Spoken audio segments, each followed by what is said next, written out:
Hello everyone. फिर से आपका स्वागत है मेघास हिंदी एकेडमी में। आज यहाँ पर हम देखेंगे कक्षा 5 सरल हिंदी पाठमाला पाठ 12 कोणार्क का सूर्य मंदिर। आज यहाँ पर देखेंगे पाठ का वाचन, पाठ के प्रश्नोत्तर और भाषा ज्ञान। तो चलिए शुरू करेंगे आज का पाठ अर्थात पाठ 12 कोणार्क का सूर्य मंदिर। पहले पाठ प्रवेश। मनुष्य कल्पनाशील प्राणी है और यही कारण है कि सदियों से वह अपनी कल्पनाओं को मूर्त रूप देने के लिए निर्माण करता आ रहा है। और स्थापत्य कला के मामले में तो मनुष्य ने संसार को एक से एक अद्भुत धरोहर दी है। हमारे देश में स्थापत्य कला के ऐसे कई उदाहरण मौजूद हैं। उनमें से ही एक कोणार्क का सूर्य मंदिर है। प्रस्तुत पाठ में हम जानेंगे कि कैसे एक कल्पना को साकार रूप दिया गया। कठिन शब्द, सैकड़ों, मुहूर्त, नींव, पदचिन्हों, दुष्कर, ईस्वी, गर्भ। आगे पाठ का वाचन। सैकड़ों वर्ष पुरानी बात है। 1245 ईस्वी सदी में नरसिंहदेव नामक एक राजा थे। एक दिन राजा ने कल्पना की कि एक ऐसा मंदिर हो जो सागर के तट पर हो। उसके द्वार और सीढ़ियों को सागर की लहरें धोती रहे। सूर्योदय होने पर सूर्य की पहली किरण मंदिर के गर्भगृह में स्थित देवता के चरणों को स्पर्श करे। अनेक शिल्पी आए और चले गए, लेकिन कोई भी राजा की कल्पना के अनुसार मंदिर का निर्माण नहीं कर सका। उसी समय राजा को शिबोई सांतरानाथ के शिल्पी के विषय में सूचना मिली। शिबोई अनेक भव्य मंदिरों का निर्माण करके पूरे ओडिशा में प्रसिद्ध हो गया था। राजा ने जब उसे अपनी कल्पना अनुसार मंदिर बनाने की बात कही तो मंदिर का विवरण जानकर शिबोई कुछ परेशान सा हो गया। उसने राजा से कुछ समय के लिए प्रतीक्षा करने की प्रार्थना की। एक दिन शिबोई समुद्र के तट पर घूमने गया और थक कर वही रेत पर सो गया। सुबह अचानक हड़बड़ाकर उठा तो देखा कि सागर का जल उसके पांव पखार रहा है तथा सूर्य की सुनहरी किरणें उसके मुख पर पड़ रही हैं। बस शिबोई खुशी खुशी राजा के पास जाकर कहने लगा, महाराज, आपकी कल्पना के अनुरूप मैं मंदिर बना दूंगा। आप राजपुरोहित से शुभ मुहूर्त निकलवा ले ताकि नींव का पत्थर रखा जा सके। शुभ मुहूर्त के दिन शिलान्यास कर दिया गया। अगले दिन ही शिबोई ने सागर के किनारे किनारे पत्थर डलवाने शुरू कर दिए। उसकी मेहनत रंग लाने लगी। मंदिर का सुदृढ़ आधार बन गया। धीरे धीरे करके 12 वर्षों में कोणार्क का सूर्य मंदिर बनकर तैयार हो गया। मंदिर की ऊंचाई लगभग 229 फुट थी, लेकिन शीर्ष पर कलश के बिना मंदिर अधूरा था।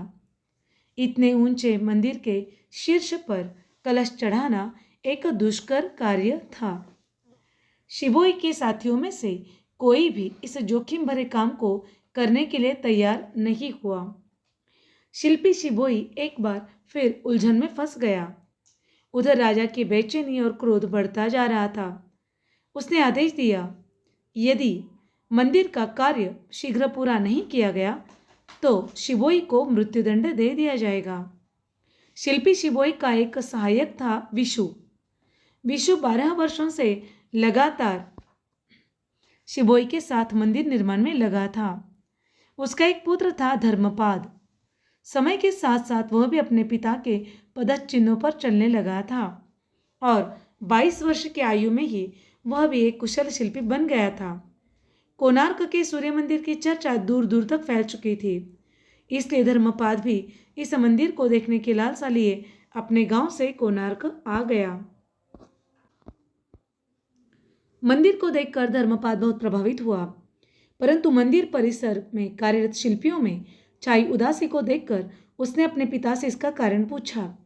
तो उसके पिता ने कहा, इतने ऊंचे मंदिर के शिखर पर कोई भी शिल्पी कलश चढ़ाने में समर्थ नहीं है और राजा ने मंदिर के पूरा नहीं होने पर शिबोई को मृत्युदंड देने की घोषणा कर दी है। पिता से सारी बातें जानकर धर्मपाद ने इस दुष्कर कार्य को पूरा करने का संकल्प लिया और कलश चढ़ाने के लिए उसने अनुमति मांगी। अपने पिता को भरोसा दिलाकर धर्मपाद ने काम करना शुरू कर दिया। कुछ ही समय में उसने कलश को स्थापित कर दिया।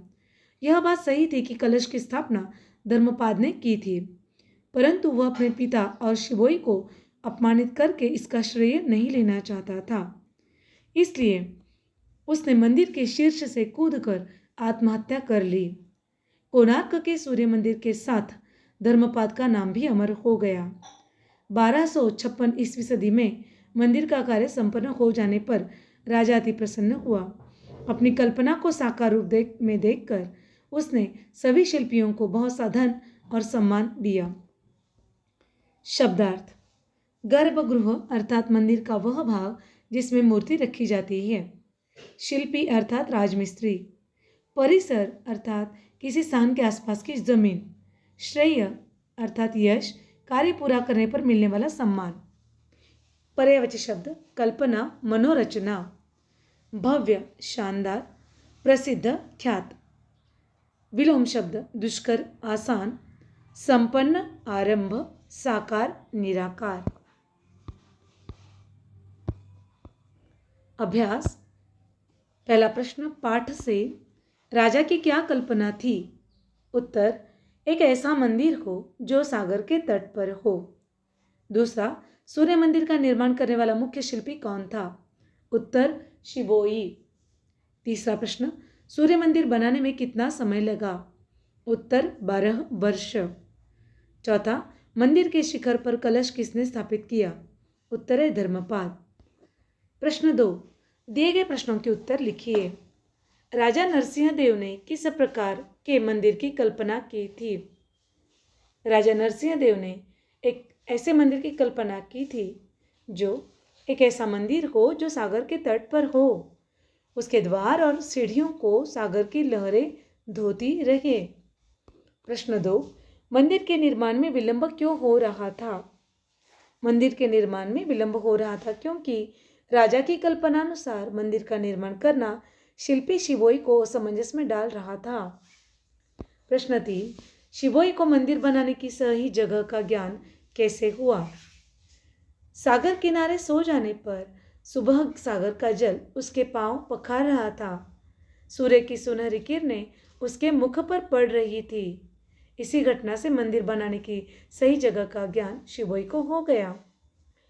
चौथा, भव्य मंदिर के निर्माण के बाद भी शिल्पियों में उदासी क्यों छाई थी? भव्य मंदिर के निर्माण के बाद भी शिल्पियों में उदासी छाई थी क्योंकि इतने ऊंचे मंदिर के शिखर पर कोई भी शिल्पी कलश चढ़ाने में समर्थ नहीं था। परिणाम स्वरूप शिबोई शिल्पी को मृत्युदंड की घोषणा कर दी गई थी। सही विकल्प पर टिक लगाइए। सूर्य मंदिर की ऊंचाई कितनी है? सूर्य मंदिर की ऊंचाई 229 फुट है। दूसरा, सूर्य मंदिर को बनाने में कितना समय लगा? सूर्य मंदिर को बनाने में 12 वर्ष का समय लगा। तीसरा, सूर्य मंदिर पर कलश किसने स्थापित किया? सूर्य मंदिर पर कलश धर्मपाद ने स्थापित किया।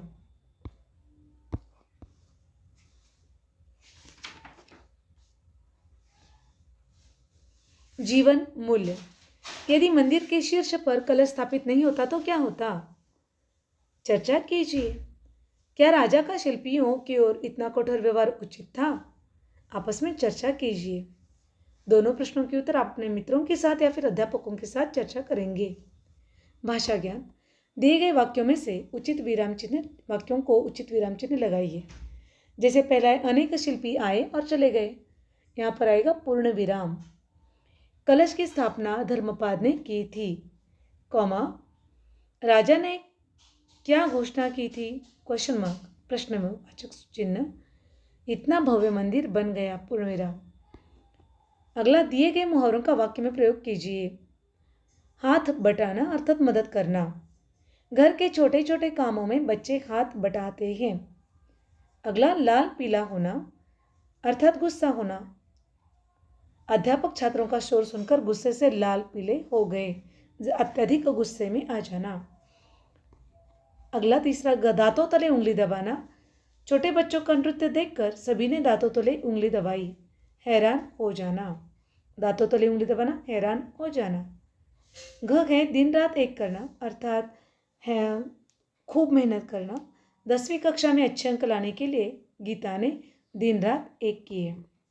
रचनात्मक गतिविधियां हैं, हमारे देश में स्थित प्राचीन मंदिरों के बारे में जानकारी प्राप्त कर चार्ट बनाइए। अगला प्रश्न है यहाँ पर, आओ खेले खेल। दिए गए मंदिरों को देखकर उनके नाम तथा राज्य का नाम लिखिए।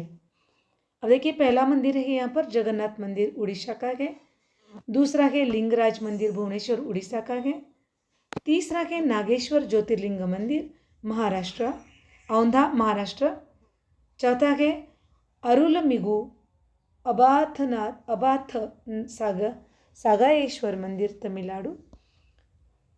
पांचवा है सोमनाथ मंदिर गुजरात और छठा है वैष्णो देवी मंदिर जम्मू।